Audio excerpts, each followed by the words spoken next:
আজকে বাঙালি হয়ে এনে আজকে সারা বিদেশের মানুষ আজকে বাংলা ভাষা শিখতেছে। আজকে পাঞ্জাবিরা কত সুন্দর বাংলায় কীর্তন করে, কত সুন্দর বাংলা কীর্তন করে, ভগবানের নাম করে। আর আমরা বাঙালিরা ইংলিশ গানের বিচরণ করে, তাই না?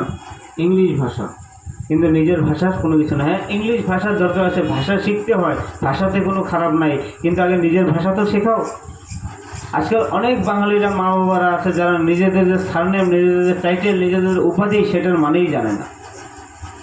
সেদিন কালকে আসার টাইমে পরশু দিনকার যখন আমি গাড়িতে চললাম, ট্রেনে যখন চললাম, ট্রেনে আমার পাশে আমার এক গুরু ভাই বসেছিল। তাকে জিজ্ঞাসা করলাম তোমার টাইটেল কী? বলো কুণ্ডু। তা আমি জিজ্ঞাসা করলাম কুণ্ডু শব্দের অর্থটা কী আছে, কুণ্ডু পদের অর্থটা কী আছে, পাল শব্দের অর্থটা কী আছে। এই সমস্ত শব্দের এক একটা উপাধির এক একটা অর্থ আছে। আজকাল মা বাবারাই জানে না, তো বাচ্চাদের কী শেখাবে? তাই মা বাবাদের কর্তব্য নিজেদের বংশ পরিচয়, নিজেদের গোত্র, নিজেদের টাইটেল, নিজেদের এই সমস্ত কিছুর বিষয়ে শেখানো, বাচ্চাদের নিজেদের সংস্কার সংস্কৃতি এই সমস্ত কিছু শেখানো। তারপরে তো তুমি অন্য কিছু শেখাবে।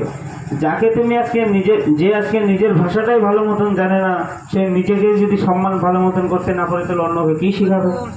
তাই না? অন্যটা কী শিখবে? তাই না? হাজার লোক তো নিজেরটা নিজে, হাজার লোক গঙ্গার জল তো গঙ্গারই জল, তাই না? আজকে এইভাবে আমাদের আজকাল এমন অবস্থা।